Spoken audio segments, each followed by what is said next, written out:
ohatr'izao zany izy rehefa vita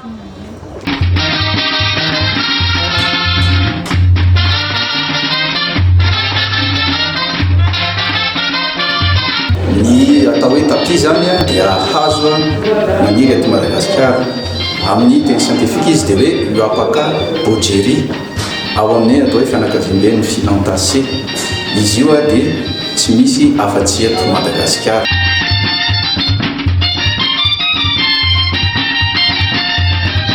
Raha toka ripaka tanteraka io avana tapis io dia ripaka manaraka anazy ihany koa fisian'ireo lamby be zay tsika rehefa Madagasikara eto. Dikany a rehefa tsy misy ny lamby be dia tsisy ny kofehy dia nareo ankohonana za miankina amin'ny famokarana lamby be io dia tena very a fitadiavam-bola tanteraka.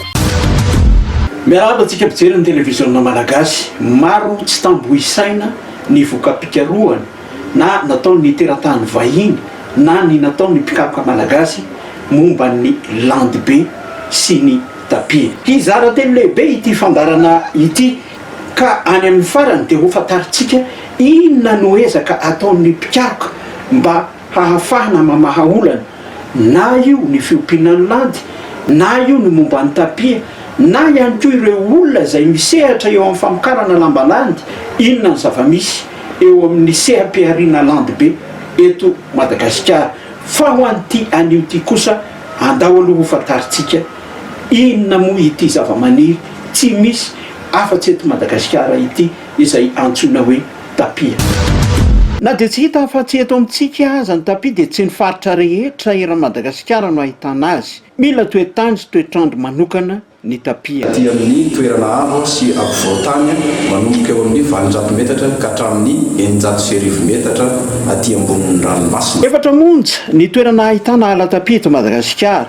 Ny Col de Tapia eo anelanelana Antsirabe sy Ambositra, Itremo Ambatofinandrahana, manelanelana ny Salotra Ranohira, ary ty eto amin'ny faritra manamorona ny lalam-pirenena voalohany manelanelana Anarivon'ny Mamy sy Miarinarivo ity.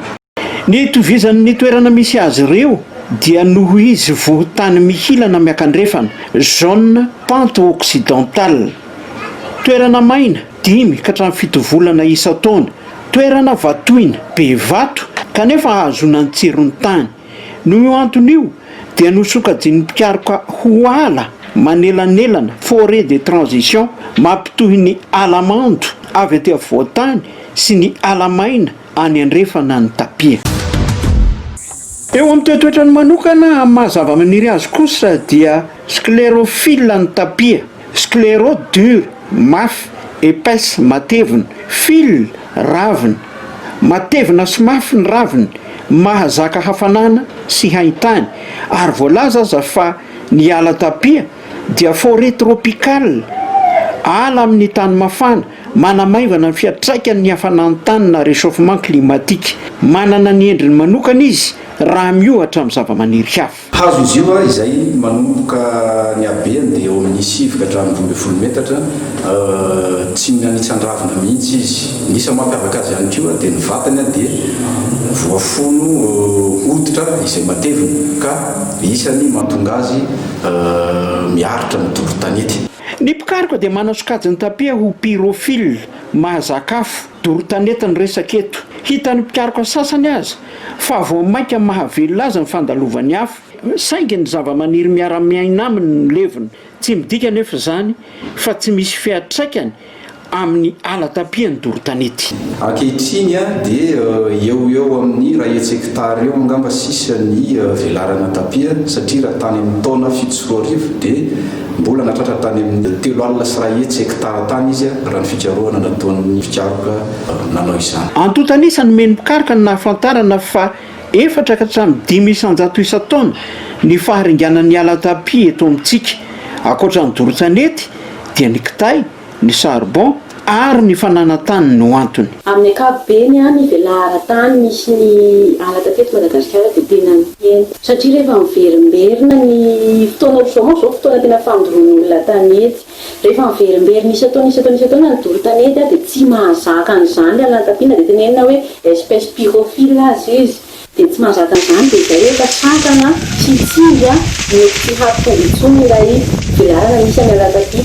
Dia misy koa olona efa manomboka manao charbon amin'ny alalan'ilay hazona tapia tena mikapa mihitsy ny hazona tapia dia atao charbon. Ankoatran'izay indraindray miala tapia rehefa mitombo misy faritra mitombo dia manitsaka any amina tanin'olona dia rehefa tonga ny fotoana hiasany tany dia anisany ravany teo sy mbainy teo zany le alana tapia rehetra reny zany dia tsindry mihantra ny alana tapia dia tena mampihena ny velaran-tany. Ny verimberina teto ny mahatoerana fototra ivelomany Boroseras Kazan na Landbe ny tapia.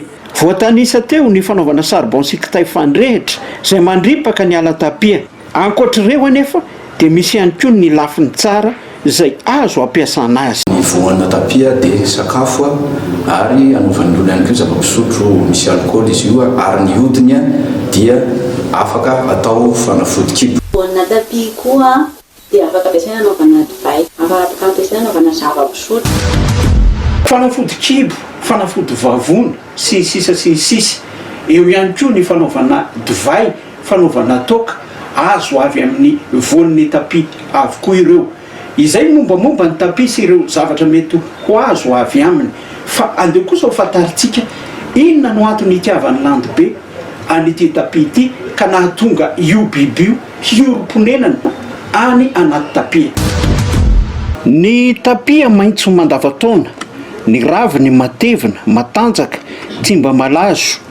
Marina fa mihinana karazan-java-maitso samihafa ny Landbe saingy hafa ny fiainany sy ny vokatra azo avy aminy raha tapia no ivelomana. Ny any Mazenga, Mangoro, zany hoe mihinana karazana ravina betsaka zany, polyphase milazana azy ny any. Fa ny tena manana sorsa be zany hoe samy hafa ny vokatra amin'ny ala tapia satria ny ala tapia zany ngezangeza kokoa le kokoa. Tsidika fotsiny fa hidirantsika lalina amin'ny fandarana manaraka ny sisa navelan'ny landy aty amin'ny ala tapia dia ny akorandandy, akora fototra ilaina amin'ny tenina lambalandy. Ity zao misy zavatra hitantsika teto amin'ity ala tapia ity, inona moa zany reto? Izy reto moa zany no atao hoe cocon amin'ny teny frantsay zany. Cocon-na landy izy ity, Landbe, zany hoe landy sauvage, zany hoe aty anaty ala zany. Tsy ompiana izy ity raha izao hitantsika izao fa miaina aty anatin'ny ala tapia. Atso efa ohatra misy gokagoka reny, inona moa zany reny? Ny antony ty goka ty moa zany misy karazany izy tony. Indraindray izy efa mivoaka tao le lolo, hoe efa lasa lolo zany le zavatra tato anatiny tato, izay lazaina hoe chrysalide. Na soerina izy amin'ny teny malagasy. Fa raha izao fahitantsika zao zany dia tsy nivoaka le lolo. Fa ao anatiny ao? Fa nisy parazita, zany hoe nisy bibikely nihinana azy indray. Niditra tamin'ireo gokagoka reo dia mivoaka izy rehefa lehibe. Ito zavatra ito no andrahoana sy misy etapy atao zany ho tonga anazy. Akora fototra io zany? Tiany akora fototra. Engana. Rehefa mandao an'ity le landy dia maka izy? Rehefa mandao an'ity le landy dia fa misokatra ohatran'ity zany izy.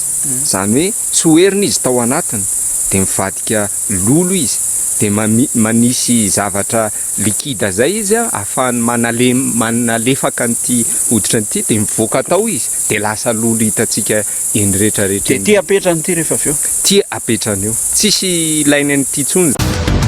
Amaranantsika azy amin'ny faritra sasany toy ny any Ambohimanjaka, Amoron'Mania dia zava-masina ny tapia sy ny Landbe, laroina fomba mampanao manokana amin'ny fotoana sasany.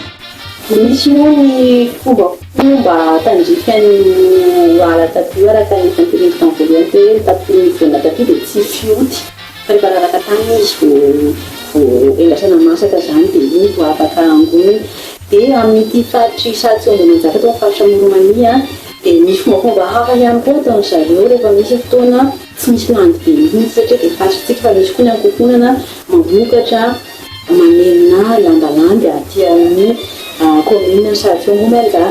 Dia rehefa tonga dia fotoana tsy fisina landy izay rehefa misy toerana ao an-tapitendroko tapindrefanao dia tonga ao zany a ro mpiambana ao am-bavondron'ilay fotony na ao amin'ny commune Manjaka dia mifombolo malagasy misy famonoana ondry, misy fiakanjona akanjo ravina, misy hira, misy dia ary misy dia fangatahana mihitsy mba hisian'ny landibe ao anatin'ny alan-tapia n'Ambohimanjaka. taoriny nahafantarantsika ary ny mombamomba ny tapia sy ny antonantiny mahatonga ny landy hioromponena na any amin'ny ala tapia any raha teo no azony aina any ny mahavelona azy dia hiala kely ny atiala isika amin'ny fandarana manaraka ka hiditra any anatin'ireo atele na toeram-panenomana ny lambalandy hamantarantsika ny zava-misy any ny fampiasana ireto akora avy aty anala tapia ireto ary ny fanodinana azy ny olana misy izay no arahantsika eto amin'ny fandarana manaraka mametraka ny mandra-peona tompoko lasy tompoko fa